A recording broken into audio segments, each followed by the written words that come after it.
ظلم خلیل زاد عمران خان کے حامی کیوں؟ عمران سے 3 گھنٹے خفیہ ملاقات کی وجہ، سلیم صافی کا تہلکہ خیز کالم۔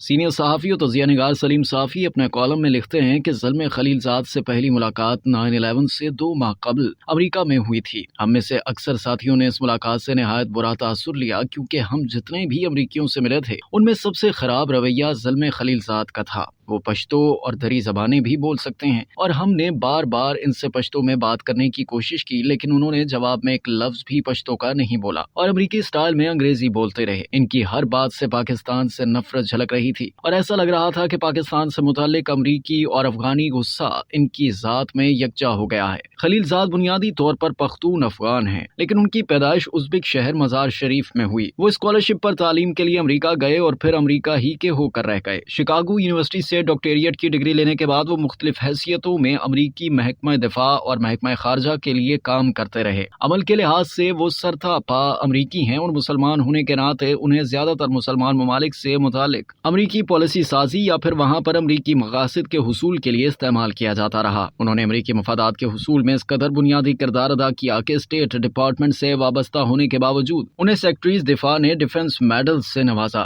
طالبان کے خلاف امریکی حملے سے قبل اور اس کے بعد وہ ہمہ وقت امریکی انتظامیہ پر زور ڈالتے رہے کہ طالبان کے خلاف کارروائیوں سے زیادہ پاکستان پر دباؤ ڈالنے کی ضرورت ہے۔ افغانستان پر امریکی قبضے کے بعد وہ یہاں امریکہ کے سفیر مقرر کیے گئے، لیکن عملاً ان کی حیثیت وائسرائے کی تھی۔ طالبان اور پاکستان سے متعلق ان کا رویہ اس قدر جارحانہ تھا کہ ان کے حامد کرزئی سے بھی شدید اختلافات پیدا ہوئے۔ ظلم خلیل زاد 2005 سے 2007 تک عراق میں سفیر رہے۔ 2007 میں انہیں اقوام متحدہ میں امریکہ کا مندوب مقرر کیا گیا۔ انہیں آخری سرکاری ذمہ داری طالبان کے ساتھ دوحہ مذاکرات کے لیے امریکی صدر کے نمائندہ خصوصی کی تھی۔ اس وقت سرکاری طور پر خلیل زاد کے پاس کوئی عہدہ ہے اور نہ پاکستان جیسے ممالک کے ساتھ ان کا کوئی سروکار ہے، لیکن حیرت انگیز طور پر عمران خان کی حکومت کے خاتمے کے کچھ عرصے بعد وہ خفیہ دورے پر پاکستان آئے اور بنی گالہ میں عمران خان سے 3 گھنٹے پر محیط 1-to-1 ملاقات کی۔ عمران خان کے علاوہ خلیل زاد army chief general Qamar Javed Bajwa تھے، اور اس ملاقات میں انہوں نے ان پر زور دیا کہ وہ عمران خان کے ساتھ صلح کر لیں۔ بعد ازاں ٹیلی فونک رابطہ کر کے وہ جنرل باجوہ کو عمران خان کے ساتھ ملاقات کے لیے قائل کرتے رہے، اور ایوان صدر میں دونوں کی جو ملاقات ہوئی تھی وہ بنیادی طور پر ظلم خلیل زاد کی کوششوں سے ہوئی تھی۔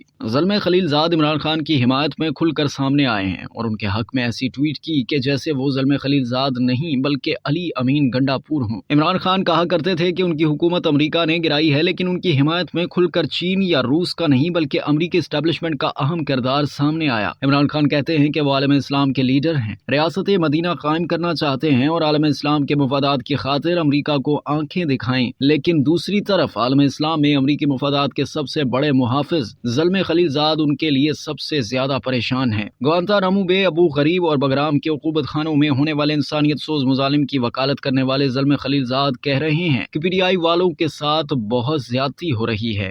اب تک کے لیے اتنا ہی۔ مزید جاننے کے لیے سبسکرائب کیجیے ڈیلی جنگ یوٹیوب چینل اور لائک کیجیے ڈیلی جنگ فیس بک پیج۔